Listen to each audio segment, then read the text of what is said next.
hit up Pro-Am Sports. They got all those crested jerseys as well. Check it out at proamsports.ca. Gear up for game day with Oilers Adidas jerseys, on ice, name and number sewing. Visit them today at the corner of 128th Ave and St. Albert Trail, or online at proamsports.ca. Let's bring in Luke Gazdic, Sportsnet, killing it so far in the playoffs. Gazdic, the Edmonton Oilers last night, like we said, just like a super mature, kind of boring series win. This is what good teams do, right? Yeah, third period was a bit of a snoozer, but honestly, we'll take it. It was exciting when it was, though. Some great performances from a number of guys. I'm just glad they locked that one down. I'm sick of seeing that team. I don't want to say I don't hate too many things, but I'm not a huge fan of that hockey team, and I'm glad that we don't have to see them for another couple of months. We have to start with special teams in this series, Luke. And we said it right before we brought you on. The Kings penalty kill was awesome in the regular season and absolutely got torched by the Edmonton Oilers. What was it about the Oilers power play that the Kings simply just had no answer? And how is anybody else supposed to slow that thing down? That was ridiculous what they just did to them. Adjustments, man. Adjustments and execution. Connor is the best in the league at just dicing up whether it's coverage or whether it's drawing up plays.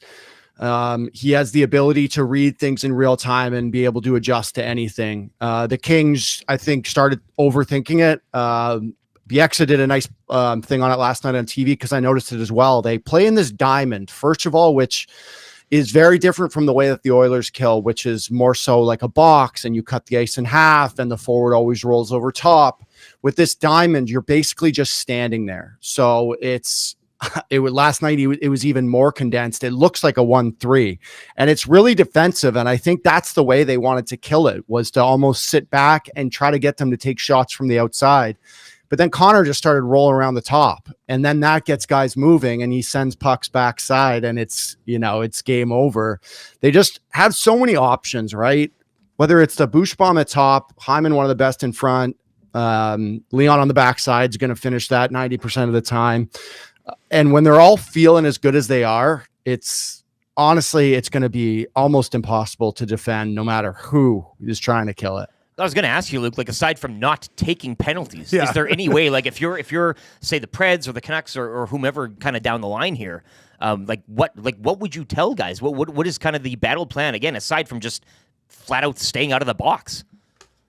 So the biggest thing for me is entry. LA was letting them into the zone too quickly and too easily, but it's easier said than done with Connor. He's a one-man breakout. Yeah. Whether they're doing that huge drop back to him, he's coming in with speed.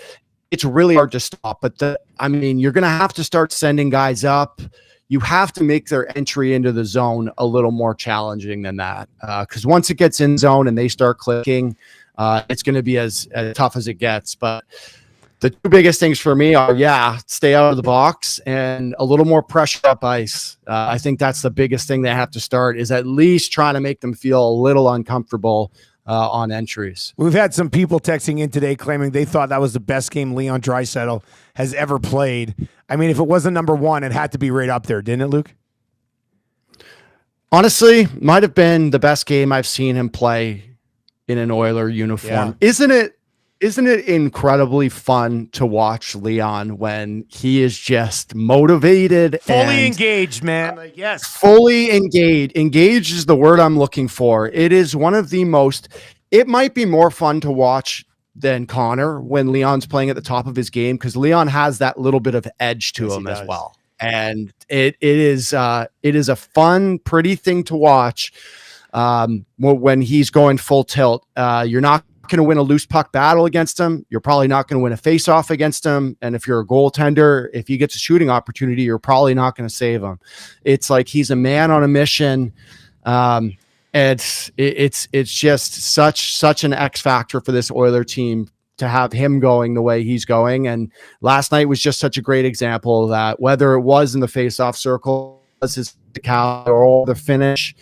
He had this look in his eyes from start to finish, and it's a pretty fun thing to watch.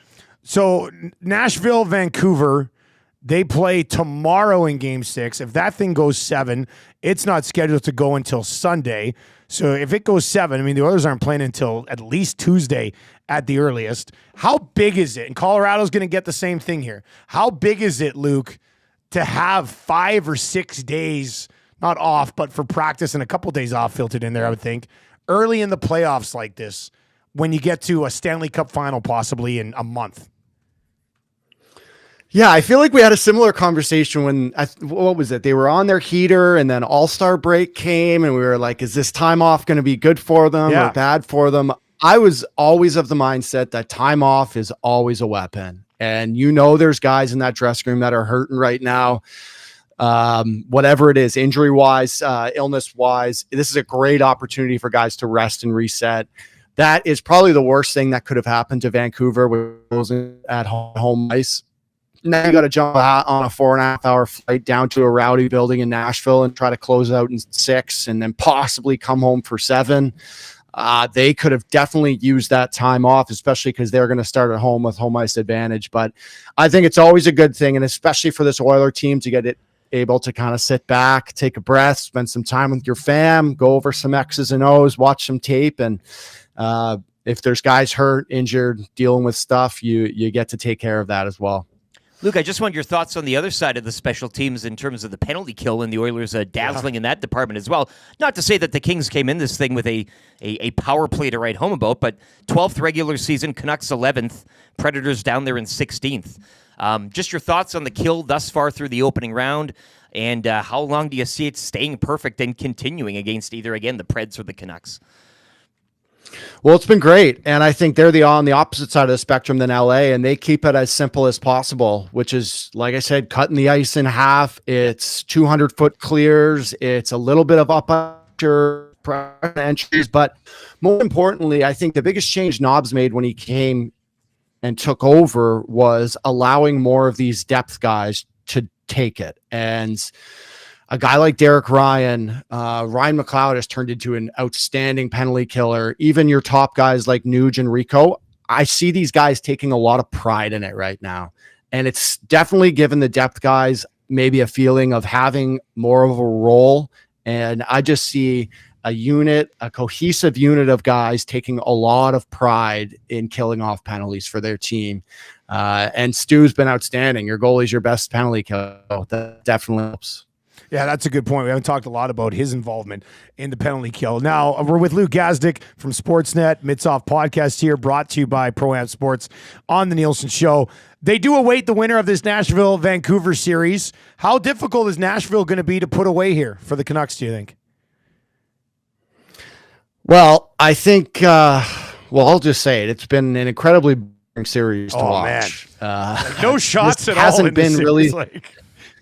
Yeah, this hasn't been the Vancouver team that I was used to watching and covering for most of the year. But pesky. This Nashville team is just pesky, and they have great veteran leadership. I'm a huge fan of Ryan O'Reilly and Luke Schenn, both guys that I played with. UC Saros is not going to go down without a fight. And Andrew Brunette's going to have them ready. I have a feeling this thing's coming back up to Vancouver for 7. It's just they can't generate any offense towards the net. And quite simply, much like the situation we have here in Toronto, their big guys aren't necessarily their best players right now. Bess has scored some goal. JT Miller's playing some good hockey, but they need more out of Elias Pettersson. And that's probably one of the biggest things for them right now. Do the Toronto Maple Leafs stay alive one more time? What's going to be the key there for that, Luke, for that series to be extended? I don't know. I'm a little nervous. I'm not going to lie. I was in the building on Saturday night in my first Leaf game, one of the more disappointing ones in terms of the effort and the game that I paid hard-working money to go watch. And in typical Leafs fashion, they go on the road without their best player, and they take the win and play an outstanding team game. So I have no idea what to really expect tonight. I truly hope they do, but honestly, in typical Leaf fashion, they'll keep this thing going as long as they can so that the disappointment at the end hurts even more. I think they win tonight at home. They haven't won. I think it's 6 now in a row, home losses. So I think they at least push this thing to 7. And from there, anything can happen. As always, buddy, really appreciate the time, man. Thanks a lot. You guys are the best. Go Oil.